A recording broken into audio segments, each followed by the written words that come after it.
Le soleil vient à peine de se lever sur le petit village de Mauvezin dans le Gers.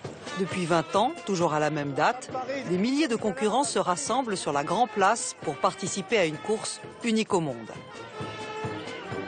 Mesdames et messieurs les vététistes. Le top départ est donné par un lâcher de canard. Car c'est bien le canard qui est le roi de cette fête gasconne. 1500 coureurs à pied et vététistes vont parcourir 25 km à travers la campagne. Mais aux 7 points de ravitaillement, pas de verre d'eau ni de barre énergétique. Ce qui est proposé aux participants pour reprendre des forces, ce sont tartines de foie gras. Elles sont offertes par les fermiers producteurs de foie gras artisanal du Gers. Tout est fait ici. Ils sont fait sur place, ça. Le canard, le maïs et surtout le savoir-faire. Voilà. Si c'est pas de savoir-faire, on fait pas grand-chose. Savoir-faire, c'est le principal. Ça se invente pas. C'est moelleux. C'est onctueux. C'est onctueux, monsieur. C'est très très onctueux. Mon ami a dit onctueux, vous pouvez dire onctueux. L'année dernière, 140 kilos de foie gras ont été consommés durant la course. Que du produit local, cuisiné dans les règles de l'art.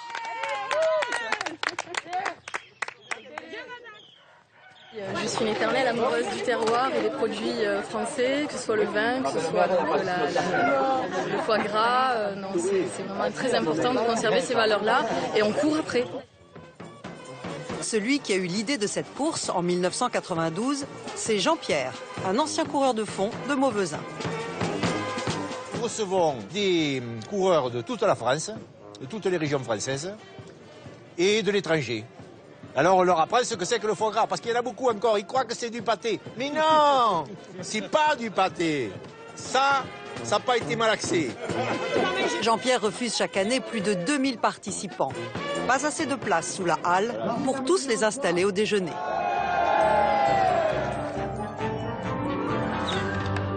Mais ce foie gras artisanal, produit selon les bonnes vieilles méthodes traditionnelles, est désormais menacé. Aujourd'hui, le foie gras est produit à la chaîne et en usine. À gauche, le canard traditionnel. À droite, le canard industriel. C'est l'histoire d'une tradition en péril.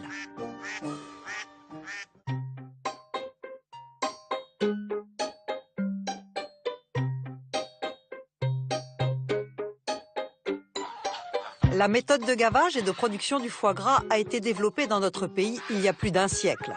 Des fabrications locales, propres à des terroirs bien identifiés, principalement dans le sud-ouest. Il y a à peine 20 ans, la production restait encore confidentielle et le foie gras était alors présenté comme un produit de luxe.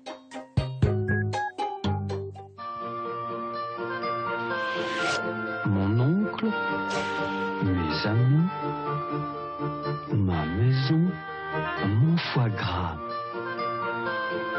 Le foie gras dans toute sa noblesse. Mais depuis, Tonton et son château ont disparu des pubs. Le foie gras est devenu un produit de grande consommation. Ce week-end, vivez une expérience extraordinaire chez Cookie avec le suprême foie gras. Résultat, la consommation de foie gras a été multipliée par 8 en 20 ans. Alors, qui fabrique aujourd'hui du foie gras? Les techniques ont-elles évolué? Comment expliquer que du foie gras bulgare se retrouve dans nos assiettes estampillées produits français? Et pour nous, consommateurs, la qualité est-elle toujours au rendez-vous?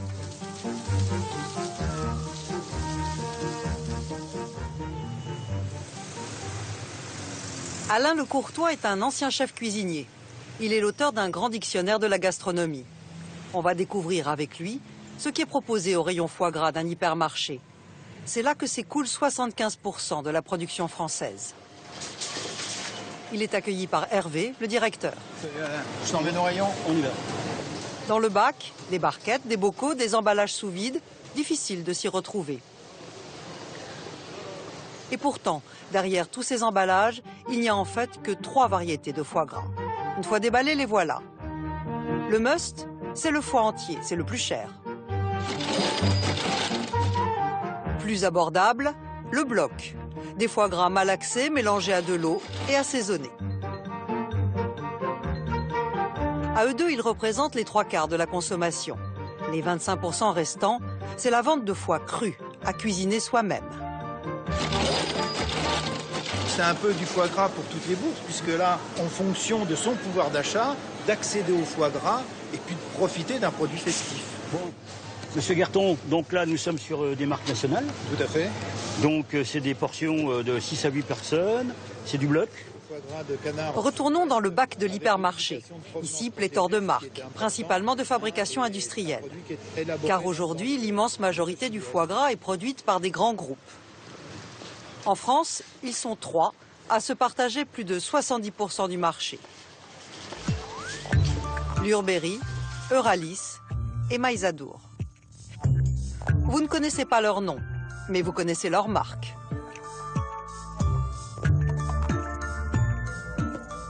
Et puis, dans un coin du bac, une petite marque artisanale se fait une place. Un grammage? Alors au niveau des foie gras, j'ai le bocal de foie gras mi-cuit, 200 grammes, et le foie gras en conserve, 120 grammes. C'est de la conserve d'eau. François Butel n'est pas un industriel, c'est un producteur local. Il vient chercher les clients. Le moment est stratégique, car la période des fêtes concentre à elle seule la majorité des ventes. Le chiffre est même impressionnant. 80% des ventes de foie gras s'effectuent au moment de Noël. Oui, c'est la saison, donc on est en plein dans le travail. Là, vous allez rentrer en pleine saison, quoi. On est déjà dans la pleine saison. Le foie gras reste un mets festif. Le foie gras, c'est Noël. Donc il faut être blanc. Côté prix, le foie gras de cet artisan local est le plus cher. Les clients le comprennent bien. Ok, très bien. Merci beaucoup. La qualité a un prix. On ne peut pas avoir un très bon produit à un très petit prix. Voilà, tout a un prix, quoi. On n'a pas une Porsche pour le prix d'une 2 chevaux. Comment expliquer ces différences de prix? Est-ce l'élevage, le savoir-faire, le procédé de fabrication? Pour comprendre, direction Pomarez, en plein cœur des Landes. Par excellence, la région du foie gras.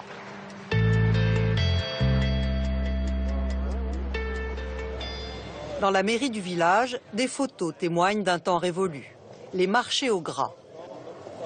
À l'époque, les fermiers vendaient leurs canards entiers, abattus. Ils les disposaient bien alignés sur un banc. C'était la seule manière de vendre leurs volailles. À quelques kilomètres du village, les Dumec, éleveurs, s'efforcent de maintenir la tradition, héritée de leur grand-mère. Car longtemps, le gavage était réservé aux femmes. Sans doute un coup de main plus doux. Simone est la mère de Guy et grand-mère de Jean-Pierre Dumec. Elle a transmis son savoir-faire à son fils, qui à son tour l'a transmis au petit-fils. Aujourd'hui, les hommes ont repris l'exploitation. Ils élèvent chaque année 20 000 canards qui s'ébrouent librement dans la propriété.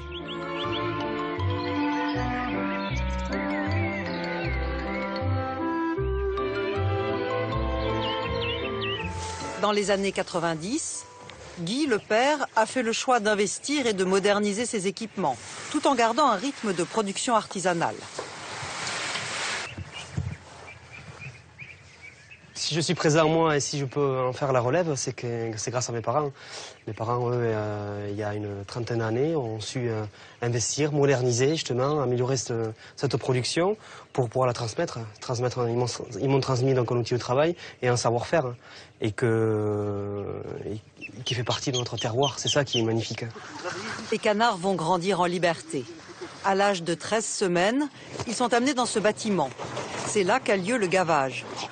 Les locaux sont lumineux et aérés. Les volailles sont dans ces cages. Elles sont suffisamment larges pour les laisser libres de leurs mouvements. Depuis un siècle, la méthode de gavage n'a pas changé. Et la nourriture de base du canard non plus. C'est du maïs grain qui est cuit. Le grain de maïs, déjà, il a une odeur.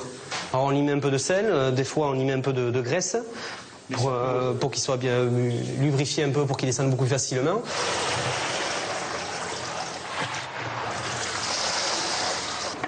Il n'est pas trop chaud. C'est limite. Je suis au milieu de mes canards. Plus ou moins, vraiment, ils ne sont pas du tout cloisonnés dans une cage ou même dans une petite cage collective. Ils ont vraiment de l'espace. Ils peuvent se se laver la plume et ils sont en peine plus ou moins en liberté du moins ces canards. C'est gestuel, ça fait près d'une quinzaine d'années que je gave, ça prend pas du jour au lendemain comme ça, c'est très délicat, et à un moment donné il y a des canards qui arrivent à être blessés au tout début, il y a l'apprentissage à faire, et là c'est vrai qu'après il y a au niveau d'une sensibilité au niveau de la main où il faut avoir une adresse pour faire entrer, malgré la rapidité, avec délicatesse dans l'œsophage du canard. Après 15 jours de gavage, les foies des canards pèsent en moyenne 750 grammes.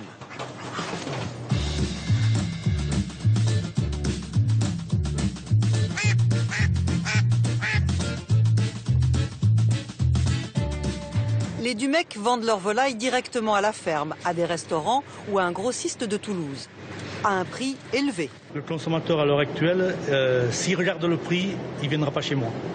S'il veut de la qualité, il viendra chez moi. Cette production traditionnelle ne représente plus que 5% des ventes en France. Des petits poussets qui tentent de résister face aux gros producteurs.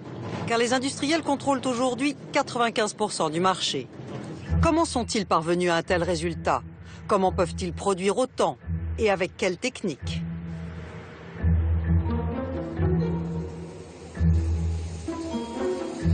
Nous avons contacté l'un de ces groupes, Euralis. Son siège social est situé au pied des Pyrénées, aux alentours de Pau. Euralis est un producteur de maïs, le numéro 1 en Europe. Une réussite que l'industriel affiche ici en couleur. Un bâtiment flambant neuf, ultramoderne, 5000 salariés, un chiffre d'affaires de plus d'1,3 milliard d'euros, toute activité confondue. Aujourd'hui, 12 000 paysans de Vendée, de Bretagne et du Sud-Ouest dépendent d'Euralis. Après plusieurs tentatives et 2 mois de discussion, il nous a finalement ouvert les portes d'une ferme. Mais pas n'importe laquelle. Une ferme modèle qu'Euralis fait visiter aux journalistes ou à de gros clients du groupe. Nous sommes à l'El Amidou, dans le Béarn. Claude Laberdesque est le propriétaire de la ferme. Petit-fils d'agriculteur, il tient beaucoup à nous rappeler ses origines paysannes. Je suis né dans ce village et ça fait depuis 3-4 générations. Et le village n'a pas changé. Bon, il s'est un peu rénové parce qu'il y a de nouveaux habitants. Et il y a moins d'agriculteurs, on n'est plus que 5 agriculteurs. Mais Claude Laberdesque est aussi le vice-président d'Euralis. En homme d'affaires avisé, il a très vite compris l'intérêt de se lancer dans la production de foie gras.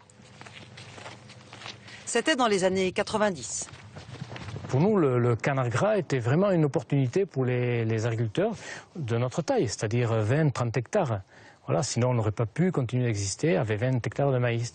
Et là, on a réussi, par cette filière, d'abord à valoriser tout ce maïs par du foie gras, dans un marché qui était en pleine croissance.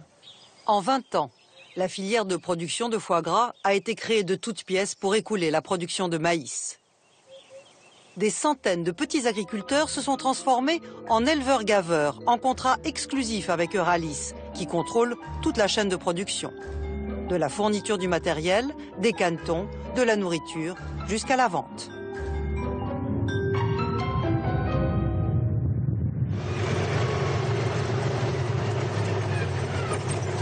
Claude Laberdesque peut donc se concentrer sur ce qu'il sait faire, l'élevage et le gavage, dans des conditions modèles qu'il va s'efforcer durant toute la visite de nous vanter.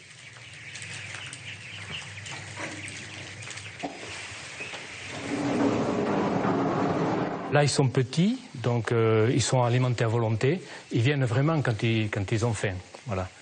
Et après, ils vont s'abreuver à ces petits abreuvoirs-là, ces pipettes. Donc ils vont chercher eux-mêmes l'eau, vous les regardez là-bas, avec le bec. Ils appuient sur la pipette et c'est tout le temps de l'eau fraîche et de l'eau propre. Et ça, c'est indispensable pour la bonne santé du caneton. Ça finirait presque par être touchant. Mais la ferme de M. Laberdesque reflète-t-elle vraiment la réalité de l'élevage industriel ?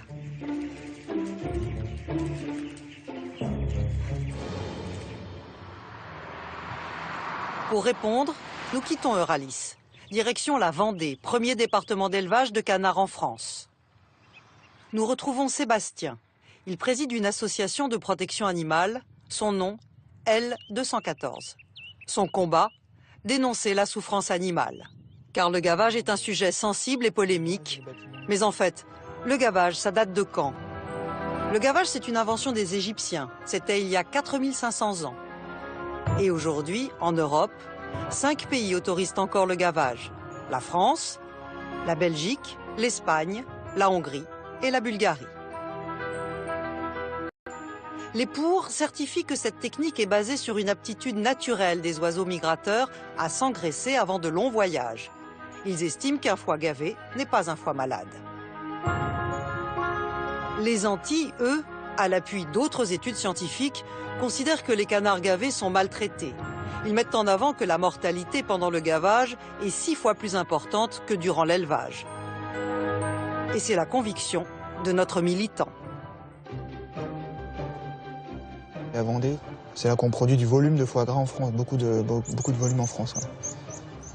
Un peu comme si le sud-ouest était la vitrine et puis la Vendée, c'est là où ils font du volume. C'est un peu ce que m'ont déjà dit des gaveurs en fait.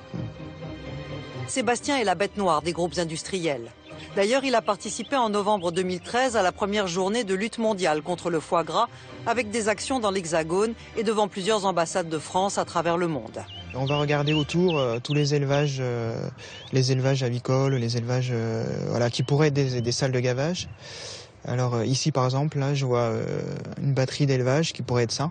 Et ici par exemple, voilà, on a la carte IGN avec les 4 lettres ELEV, donc qui veut dire élevage en légende. Donc on sait ici qu'on a des bâtiments d'élevage. Alors le plan d'attaque, c'est identifier si c'est fait gavage et puis si c'est effectivement du gavage, d'aller voir les éleveurs et demander s'il est possible de faire une visite. Sa méthode est empirique et redoutable. Sur la carte, il repère les installations qui pourraient ressembler à des salles de gavage. Après quelques kilomètres et au détour d'une route de campagne, il aperçoit enfin les installations qu'il a repérées. C'est absolument difficile de rentrer dans ce genre de salle. C'est-à-dire si on s'adresse, quand on s'adresse à l'éleveur, ils nous disent d'aller voir en fait le responsable de production du groupe. Et quand on s'adresse à la direction du groupe, c'est niette, toutes les portes sont fermées, quoi. Donc c'est extrêmement difficile d'arriver à filmer dans ce genre de salle parce que visiblement il y a une honte à montrer un petit peu ce qui se passe dans ces salles, quoi. Donc il faut souvent dire qu'on est étudiant ou des choses comme ça pour espérer tomber sur un éleveur qui ne va pas en référer au groupe tout de suite. Sébastien va pouvoir pénétrer dans les bâtiments de cet éleveur en se faisant passer pour un étudiant dans l'agroalimentaire. Muni de sa caméra personnelle, il restera plus d'1 heure et demie dans la salle de gavage. Et voici les images qu'il a tournées et qu'il a accepté de mettre à notre disposition. Les bâtiments sont sombres, peu aérés et l'ambiance sonore insoutenable. Le gavage se fait non pas avec du maïs en grains lubrifié, mais avec cette pâtée, un mélange de farine de maïs et d'eau. C'est plus rapide pour gaver, jusqu'à 500 canards à l'heure. Il faut à peu près 3 secondes pour gaver un canard. Le gaveur a en fait une gâchette, voilà, sur sa main droite et dès qu'il a embuqué un canard, il va faire une impulsion. Et l'impulsion, avec le pneumatique, la force pneumatique, va envoyer 800 grammes de pâté directement à l'intérieur de l'estomac, dans le jabot des canards. Dans la production industrielle, tous les délais sont raccourcis. Les canards sont gavés plus jeunes, moins longtemps. Conséquence, leur foie est plus petit.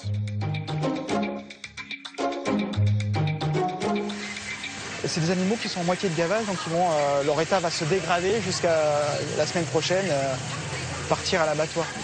Et ça, c'est des images assez classiques.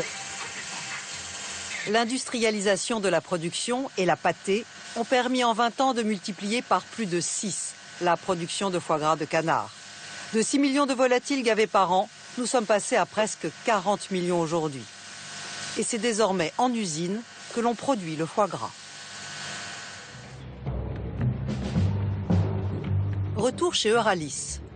Nous avons obtenu l'autorisation de filmer l'intérieur d'une usine. Euralis en compte 3 en France. Une dans les Hautes-Pyrénées, une autre aux Herbiers, en Vendée, et enfin celle-ci en Dordogne, à Sarlat. C'est la seule que nous pourrons visiter. Lumière au néon, blouse blanche, bottes en caoutchouc, cheveux protégés par une charlotte. Là, on va rentrer directement dans l'atelier des vénards. L'hygiène est irréprochable, mais on est bien loin de l'ambiance d'une usine traditionnelle.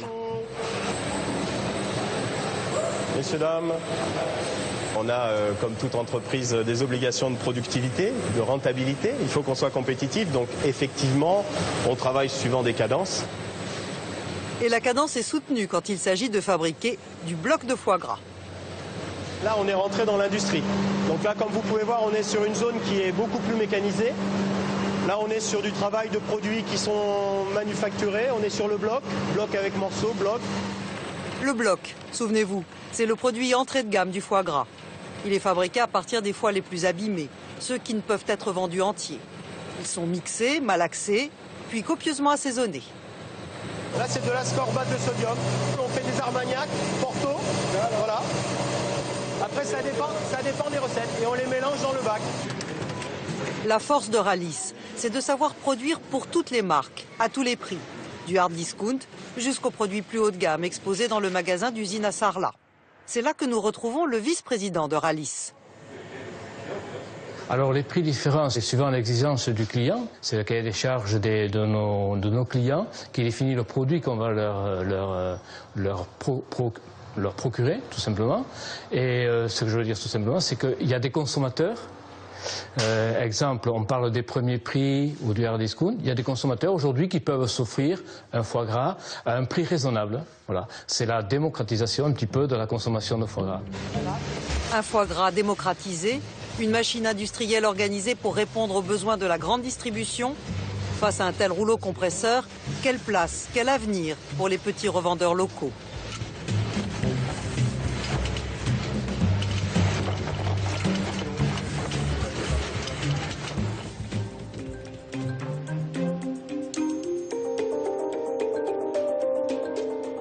Dans une zone commerciale proche de Souston, dans les Landes. Il est 10 h du matin, tous les commerces de la zone sont ouverts, sauf ce local de vente de produits du terroir. Il appartient à Pascal Bégard. Depuis 28 ans, elle cuisine des foies frais et vend ses préparations. Son métier, c'est conserveur, un savoir-faire dont elle a hérité de ses parents.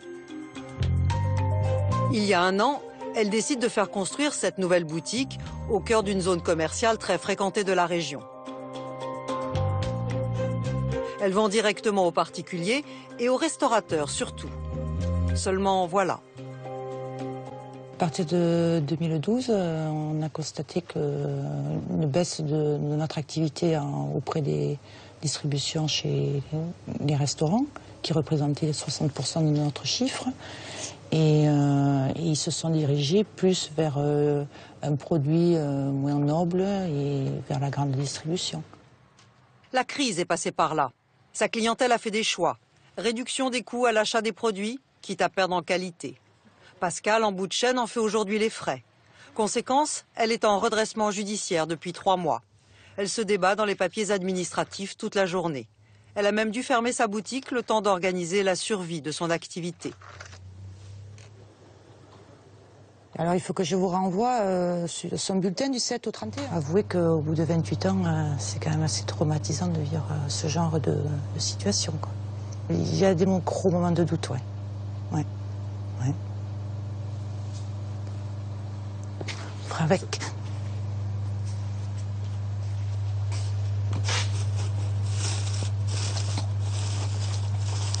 C'est pas que ça me tracasse, c'est que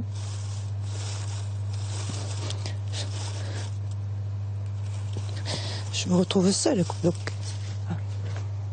c'est ça qui me tracasse. C'est une entreprise familiale au départ, donc on se retrouve sur un projet qu'on fait à 3 et puis se retrouver toute seule et voilà, donc c'est des moments de doute et de solitude, quoi. Bon. C'est pour ça que c'est important dans ces moments-là d'être entouré quand même de ses fournisseurs et de ses clients, quoi. C'est un petit peu ce qui me maintient. Pascal a obtenu du juge un délai pour tenter de sauver son entreprise. En janvier prochain, le tribunal décidera si oui ou non elle peut continuer son métier de conserveur. Les intermédiaires comme Pascal risquent probablement de bientôt tous disparaître. Impossible pour eux de s'aligner sur les prix des hypermarchés. D'autant plus que la grande distribution a trouvé le bon filon pour proposer des produits encore moins chers. Au petit matin, dans la halle à la volaille à Rungis. À la veille des fêtes de Noël, les acheteurs professionnels de foie gras se bousculent. Dans les allées, les caisses débordent de produits arrivés de plusieurs régions de France. La plupart des enseignes de gros présentes à Rungis proposent des foies frais estampillés Sud-Ouest. Mais en regardant de plus près, on trouve des origines un peu plus lointaines.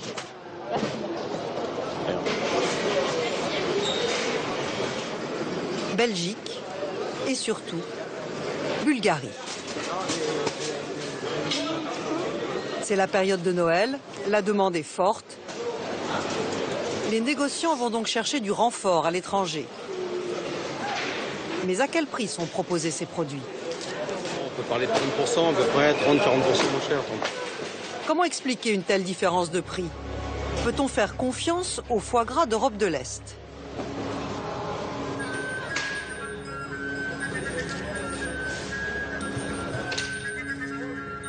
Nous allons voir si nous trouvons des réponses en Bulgarie. Ce pays élève et exporte des canards depuis le début des années 90. Il est aujourd'hui le deuxième producteur mondial de canards gras. La Bulgarie est entrée dans la communauté européenne en 2007. Elle produit beaucoup moins de foie gras que la France, 8 fois moins. Les Bulgares n'en achètent pas, trop cher pour leur porte-monnaie. Mais la France est son premier client à l'exportation. Pour aller visiter les fermes de foie gras, il faut quitter Sofia, la capitale, et prendre la direction du sud-est, vers la mer Noire. Au bout de 200 km, nous atteignons les premiers villages des environs de Brezovo. C'est cette région qui produit le plus de foie gras. Toutes nos demandes d'autorisation de tournage ont été refusées. Ici, on ne veut pas de journalistes français à l'intérieur des installations bulgares. Non, c'est pas possible. Vous pouvez pas rentrer. Nous voulons comprendre pourquoi. Nous appelons le propriétaire d'une des fermes. Pourquoi on ne peut pas filmer? On ne veut pas montrer nos méthodes de travail. C'est comme ça.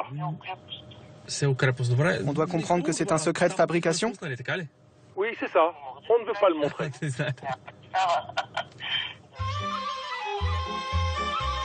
Qu'est-ce qui se cache derrière les murs des fermes d'élevage?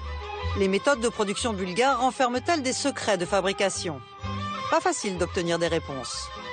Nous poursuivons notre route. Tout le long, des dizaines de fermes d'élevage. Quelques-unes sont même en construction, preuve d'une activité florissante. Arrivés à Brezovo, nous ne sommes pas au bout de nos surprises. On découvre des pancartes écrites en français. Il y aurait donc des Français qui viennent faire des affaires dans ce village. D'ailleurs, sur une façade d'un abattoir, une enseigne que nous connaissons bien, Euralis. Nous apprenons que la coopérative française est propriétaire de ces installations depuis 2004. Elle produit 20% des canards gras de Bulgarie. Okay. Non, allez, dégage. Okay. L'activité des Français en Bulgarie va encore se confirmer un peu plus tard, et d'une façon tout à fait inattendue. Il faut prendre la direction cette fois-ci du centre de la Bulgarie. Après 2 heures de route, nous sommes accueillis par des fermiers indépendants. Eux ne travaillent pas avec Euralis, mais ils font bien du commerce avec la France. Nous sommes chez Yvan, éleveur, et nous allons faire une découverte surprenante. Il a reçu ce matin son lot de canetons, 2000 pièces, dont la moitié sont en fait des canettes. Le bon de livraison de l'entreprise française qui les a délivrés l'atteste.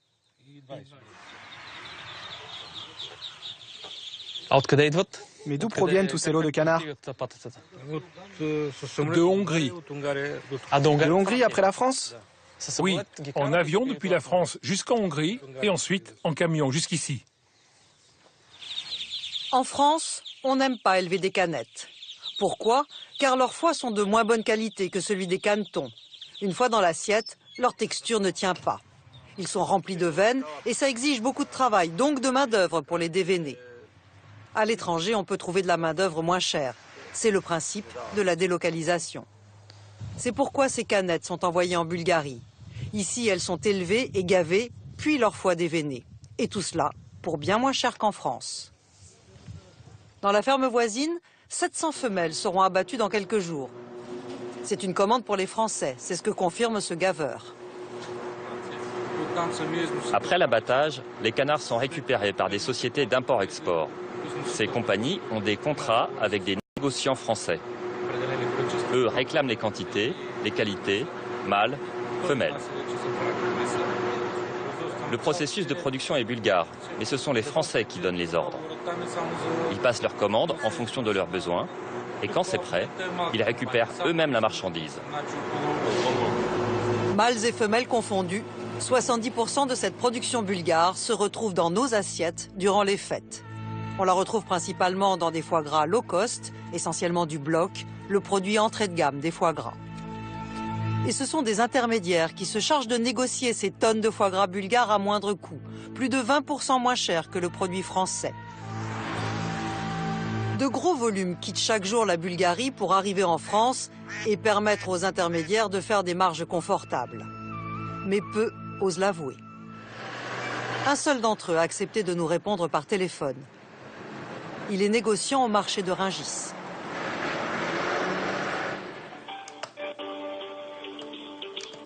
Vous achetez directement en Bulgarie et vous revendez à qui? À tout le monde. À tout le monde. Tout le monde a le droit d'avoir dans son rayon un premier prix.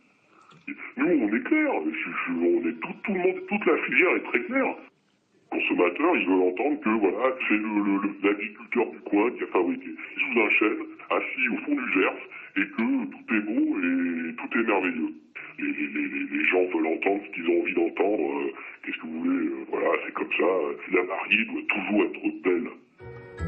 En 20 ans, le foie gras d'importation a réussi à se tailler une belle part de marché en France, 20%.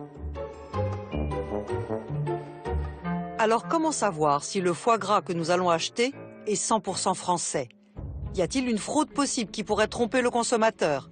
Pour cela, la DGCCRF veille. C'est le service de répression des fraudes. Et ce n'est pas simple, car un foie gras cru qui vient de l'étranger peut se retrouver étiqueté 100% français. Pour cela, il faut simplement qu'il ait été transformé en France. Lorsque le consommateur achète du foie gras, il va acheter un produit qu'il va s'imaginer être français.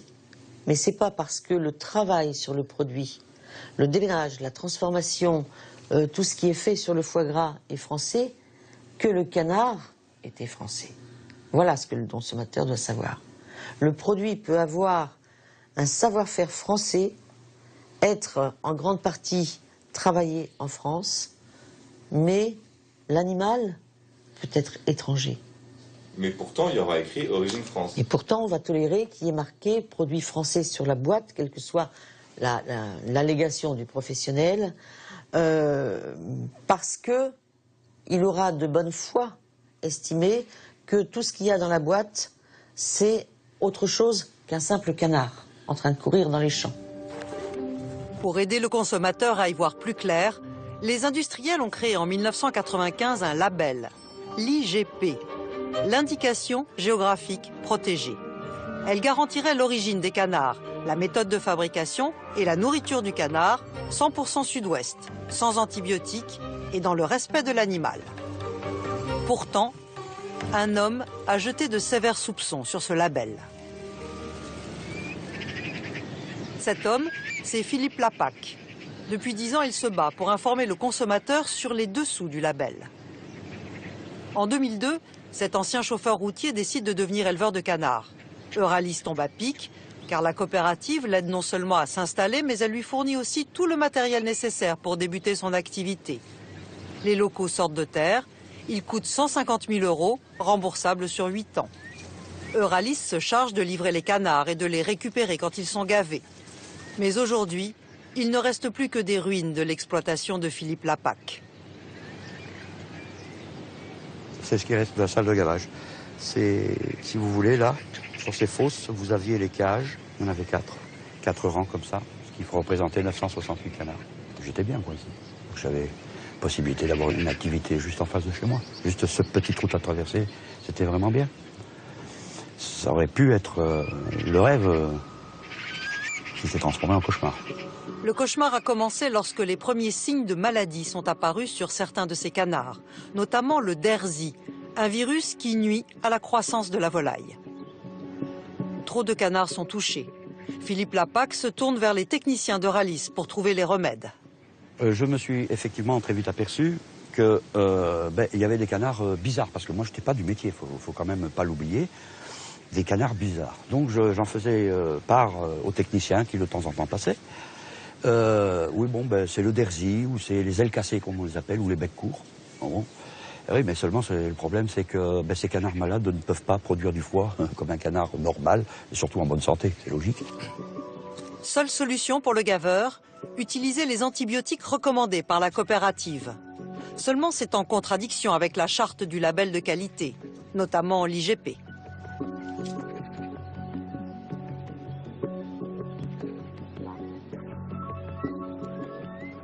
Ces médicaments, conformément à la réglementation, c'est radicalement interdit pendant le gavage. Or, c'est ce qu'on fait chez Euralis. J'ai dit non. J'ai dit j'arrête là, vous me forcez à faire des trucs que moi je ne veux pas. Sa décision est irrévocable, mais elle est particulièrement douloureuse pour lui car il est toujours débiteur de la coopérative. Pour rembourser une partie de ses dettes, il vend sa maison, cesse son exploitation et déménage.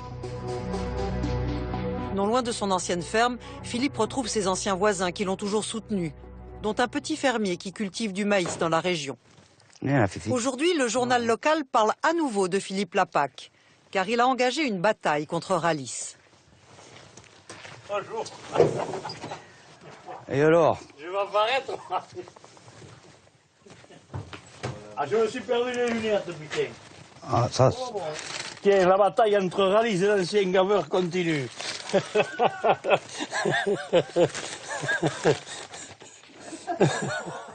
Je rigole parce que on m'a dit que j'étais le voisin de Lapac, que j'allais aller en prison. C'est la VRS qui me l'a dit. Ah ouais, mais c'est pas grave. C'est pas grave. On t'enverra. On aura des oranges ensemble. Sur la route qui nous ramène à Mont-de-Marsan, des panneaux omniprésents au nom d'Euralis. Le groupe est propriétaire d'une grande partie des champs de maïs et bon nombre d'exploitations travaillent pour lui. Beaucoup d'agriculteurs travaillent pour Euralis. Hein. C'est un groupe qui a vite fait de faire des représailles. Hein. Dès lors où il y en a un qui veut se manifester, il est certain qu'il aura des représailles d'une façon ou d'une autre. Donc il faut comprendre aussi ces gens-là qui restent dans une certaine omerta parce que ils craignent aussi pour leur sécurité d'emploi, pour leur avenir. Seul dans son combat au début, Philippe Lapac a mis 10 ans à réunir d'autres plaignants. Ils sont maintenant 5 en tout. Pour beaucoup de petits producteurs, la coopérative est le seul moyen de survivre. Alors rares sont ceux qui osent prendre la parole. Philippe nous emmène chez Emmanuel Grémont. Aujourd'hui, il a repris son métier d'origine de chauffeur routier. Il a gavé des canards pendant 7 ans pour Euralis. Mais la bataille que menait Philippe Lapac le perturbait. Oui. Emmanuel a fini par interroger la coopérative.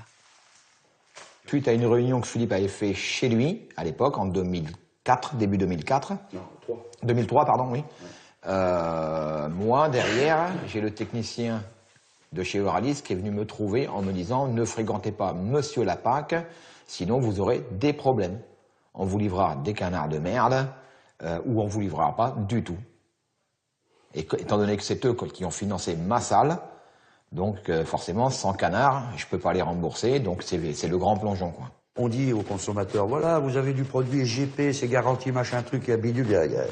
Pendant 7 ans, Emmanuel a continué de gaver ses canards aux antibiotiques avant de choisir de dénoncer cette pratique, preuve à l'appui. J'ai quand même là 2 factures qui sont totalement différentes. Donc j'ai bien un lot qui est malade, reconnu par le technicien. Et là, je ne citerai pas le nom, hein, mais c'est le technicien qui va chercher le produit lui-même et qui me l'amène. Par contre, on me le facture à moi, hein. Ça c'est clair. Hein. C'est vrai que dans les dents, Emmanuel savait que les foies fournis seraient de moins bonne qualité. Noyé dans une gestion défectueuse, confronté à de graves problèmes de santé, son affaire finira par péricliter. Mont-de-Marsan. Adrien Ville est l'avocat qui a repris le dossier des plaignants en 2012. C'est lui qui a déposé la plainte collective initiée par Philippe Lapac. Pour le moment, aucune enquête n'a été lancée par la justice. J'ai des pièces qui m'ont été communiquées par mes clients qui étaient gaveurs, qui travaillaient pour Euralis. Dans ces pièces, j'ai la certitude que des produits ont été administrés à certains canards qui étaient malades, notamment du sulfate de cuivre et des antibiotiques, ainsi que des compléments alimentaires. Les gaveurs travaillaient sous le label IGP, ce qui signifie que ces canards doivent être nourris à base de maïs exclusivement et que tout traitement vétérinaire est proscrit. Vous avez quelques gaveurs d'un côté et un groupe industriel très puissant de l'autre. J'ai appris il y a quelques mois que le président de la République avait fait un voyage en Chine et que dans ses bagages, il y avait le président d'Euralis. Voilà, c'est un groupe industriel très important qui a ses entrées dans les plus hautes sphères du pouvoir.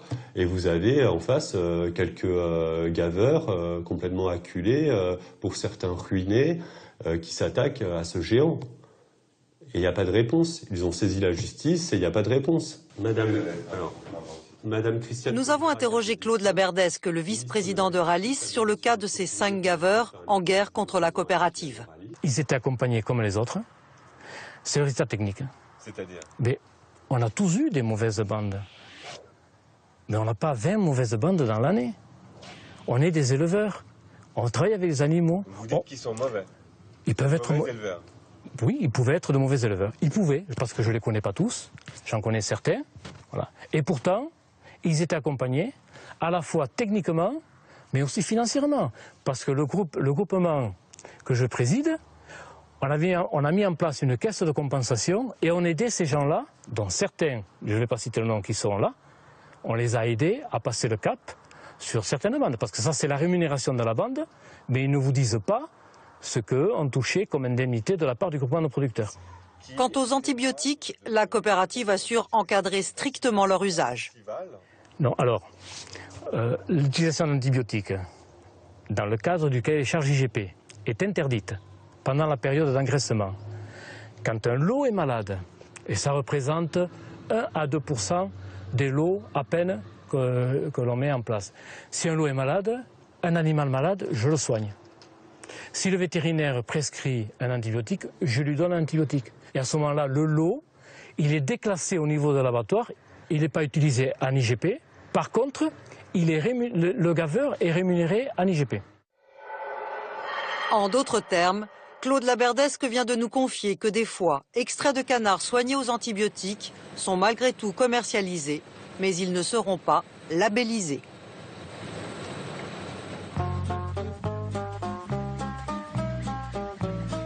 Alors, comment être sûr d'acheter du foie gras industriel produit dans les règles de la tradition? Il existe un label bien connu des consommateurs et qui concerne les produits fermiers, le label rouge. Peut-on se fier à ce label pour être certain de consommer du foie gras produit dans les règles de l'art? Pour répondre, nous nous rendons dans les Landes, à la rencontre de Sandrine Lesgourg. Issue d'une grande famille du foie gras, elle fait partie de ceux qui ont créé le label rouge au début des années 90. Ce matin, elle reçoit les canards de l'un de ses producteurs. Les volailles arrivent ici, dans leur carcasse. Mais avant d'extraire le foie de la carcasse, on appelle cette technique l'éviscération, il faut un peu de patience et avoir attendu entre 12 et 24 heures après l'abattage du canard, le temps que la carcasse refroidisse. Protégé par sa graisse et par sa membrane. Donc il va refroidir tout doucement et là il va avoir plus de senteur, plus de goût. Puis on extrait le foie, c'est l'éviscération à froid. En 94, 93, 94, les petits faiseurs, les professionnels des Landes, dont on faisait partie, les familles locales, ont écrit un cahier des charges, ont retranscrit un cahier des charges de la façon comme on travaillait autrefois. Et on a appelé ce cahier des charges le label rouge. Mais il y a 2 ans, revirement de situation. Pour les industriels, l'éviscération à froid, c'est une perte de temps et ce n'est pas bon pour le rendement. Alors ils décident d'imposer l'éviscération à chaud, dans le label rouge. Fini le temps d'attente pour travailler le canard, c'est moins cher et plus rentable. Terminé l'éviscération à froid, place à l'éviscération à chaud. Pour nous, professionnels traditionnels, c'est une perte de savoir-faire et on accepte une autre façon dans le cahier des charges du label rouge. Car c'est bien ça le problème. Le cahier des charges du label rouge a été modifié. Et aujourd'hui, l'étiquette est autorisée sur les deux types de foie gras. Ce produit avec l'éviscération à chaud et ce produit avec l'éviscération à froid. L'éviscération à froid va disparaître si on n'est que 2 ou 3 à continuer à éviscérer à froid. Et suivant les années, ça peut disparaître. Et je trouve que c'est dommage parce que le consommateur a besoin de connaître cette différence. Mais Sandrine Lesgourg agace le CIFOG. Le CIFOG, c'est le syndicat des professionnels du foie gras. Son vice-président considère que c'est un faux débat. Pour lui, toutes les méthodes de production se valent. J'ai horreur, mais horreur, qu'on fasse une opposition de style entre les gens qui pratiquent un même métier. Parce qu'il est facile de... Vous savez, même entre producteurs conservés à la ferme, il est facile de dire que son foie gras est meilleur que celui du voisin. D'accord ? Et effectivement, de dire que celui-là il est meilleur que celui de la région voisine. Cette viscération à chaud ou à froid, c'est des surcoûts de production pour une qualité gustative où il n'y a aucune différence. Et ceci est largement prouvé. Je le connais bien, je suis même un producteur en label rouge. Donc je peux très bien vous en parler. On pratique tous le même métier. Et cette opposition de style, je n'y adhère absolument pas. Parce que ça reste toujours les mêmes méthodes de production, les mêmes critères techniques et les mêmes façons de produire, de le transformer et de le commercialiser. Aucune différence gustative ? Ça, c'est le point de vue du représentant de la profession. Nous avons voulu toutefois nous faire notre propre opinion. Et c'est à Paris, chez Ferrandi, l'école française de la gastronomie, que nous avons fait le test. Avec l'aide de notre chef, Alain Lecourtois, qui a réuni 3 amateurs. Nous avons choisi de comparer des foie gras crus, prêts à cuisiner, de 3 origines différentes. Vont passer à la poêle un foie gras fermier label rouge, éviscéré à froid, selon la pure tradition, un foie gras cru industriel haut de gamme, enfin, un foie gras cru d'importation bulgare, acheté le matin même à Rungis, mais déveiné. On va les laisser à peu près une petite minute de chaque côté. Non, on bouge plus. Merci. Et on les dépose sur le papier absorbant, ici. Le verdict de la graisse résiduelle dans la poêle va être impartial. Voilà, très bien. La poêle, ici. La poêle du foie gras d'importation. La poêle du foie gras industriel. Présentez votre poêle. Le foie gras. La ferme. Le foie gras fermier. Les 3 graisses ont un aspect différent, tout comme leur odeur. Ça sent l'huile. Celui-ci est parfumé. Celui-là, ouais, on sent un peu de parfum, il y a plus d'odeur en tout cas, il y a plus de choses à remarquer dans celui-ci que dans l'autre. Plus de fumée pour la graisse du foie fermier. L'industriel, lui, sent l'huile. Quant au foie d'importation... Ça, c'est la graisse brûlée quand même. Et puis c'est un petit peu inquiétant, toute cette espèce de mousse ou de dépôt qui n'est pas du dépôt en bas, mais qui est en haut. C'est la mousse. Décidément, ce sera le foie gras fermier qui emportera tous les suffrages. L'oxygène un petit peu, on va l'aérer en la remuant comme cela, c'est très technique, hein, et on peut ressentir, alors là ça exalte, vraiment, on a le grain comme un grain torréfié, quoi. C'est significatif. Mais pour la... Daniel. Ah oui, c'est vrai. Mais on en boirait presque. On retrouvait quand on avait le foie cru, quand on l'a ouvert. Tout à fait ça. Ouais. Tout à l'heure, on a fait le test du foie gras cru, où il y avait l'odeur de terroir, l'odeur du grain, et là on retrouve ça également. La cuisson n'a pas tué l'odeur. Enfin, comparaison de la découpe et de la dégustation. Le foie cru d'importation a été événé. Normal qu'il se soit effrité à la cuisson. Il n'y a rien qui... C'est de la pâtée. En goût, Il n'a pas beaucoup de goût, je trouve. Il a pas beaucoup. Pour les deux autres, l'industriel et le fermier, la texture est assez semblable. J'ai mis un peu de fleur de sel. Plus compact quand même, hein. Mais la comparaison s'arrête là. Verdict des élèves, la saveur du foie gras industriel ne résiste pas à celle de la qualité fermière. En plus, sur le fermier, il reste un peu de fermeté, c'est plus agréable à manger que... Caramélisé. Sur celui-ci, celui-là, c'est vraiment... Cuisiner son propre foie gras cru est une façon de maîtriser la transformation du produit jusqu'à notre assiette. D'ailleurs, c'est de plus en plus la tendance du moment. Et c'est à la portée de tous. Pour tous les amateurs, il se cuisine nature, avec des légumes ou des ingrédients plus surprenants, comme des langoustines. Le foie cru sera cette année la star des fêtes de Noël. Il représente déjà 25% des ventes, une hausse fulgurante de ces dernières années.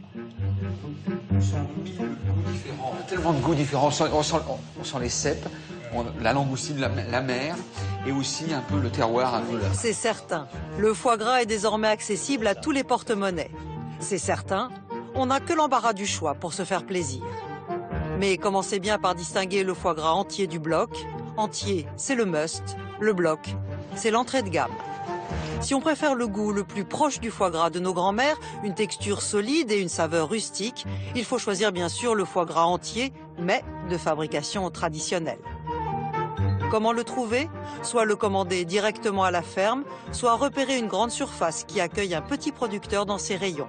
Mais ce produit-là sera plus cher. Si on veut se rassurer avec un label, on sait désormais qu'il peut masquer des types de fabrication qui ont fait quelques entorses aux méthodes traditionnelles. Une ombre plane désormais sur les produits estampillés Sud-Ouest.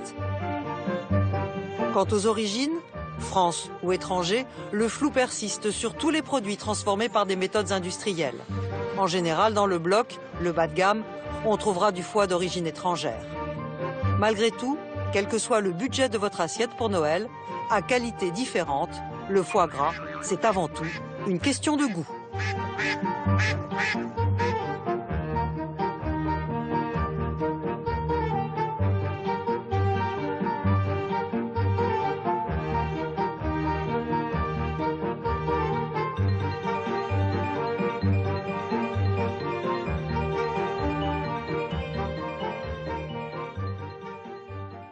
Produits français, que ce soit le vin, que ce soit le foie gras, non, c'est vraiment très important de conserver ces valeurs-là et on court après.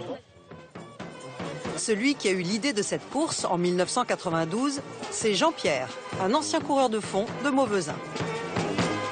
Nous recevons des coureurs de toute la France, de toutes les régions françaises et de l'étranger.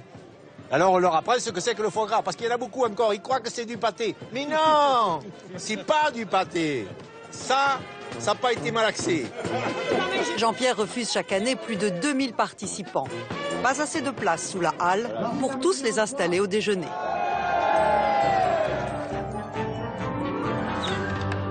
Mais ce foie gras artisanal, produit selon les bonnes vieilles méthodes traditionnelles, est désormais menacé. Aujourd'hui, le foie gras est produit à la chaîne et en usine. À gauche, le canard traditionnel. À droite, le canard industriel. C'est l'histoire d'une tradition en péril.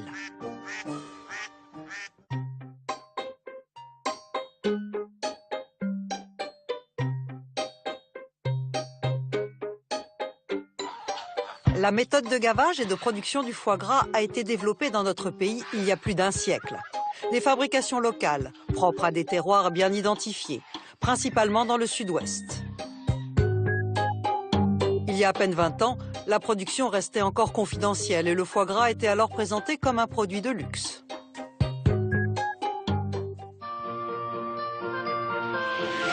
Mon oncle, mes amis, ma maison, mon foie gras.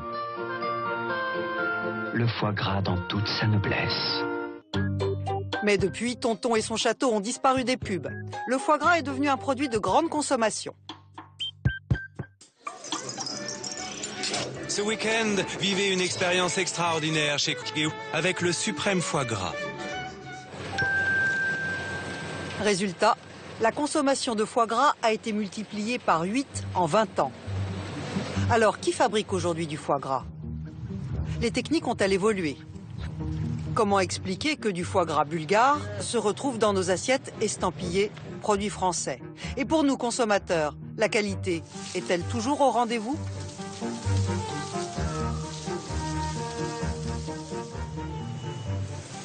Industrielle. Car aujourd'hui, l'immense majorité du foie gras est produite par des grands groupes. En France, ils sont 3 à se partager plus de 70% du marché. Lurberry, Euralis et Maïsadour. Vous ne connaissez pas leur nom, mais vous connaissez leur marque.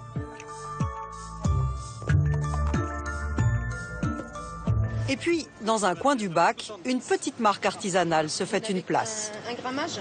Alors au niveau des foie gras, j'ai le bocal de foie gras mi-cuit, 200 grammes, et le foie gras en conserve, 120 grammes. C'est de la conserve d'eau. François Butel n'est pas un industriel, c'est un producteur local. Il vient chercher les clients. Le moment est stratégique, car la période des fêtes concentre à elle seule la majorité des ventes.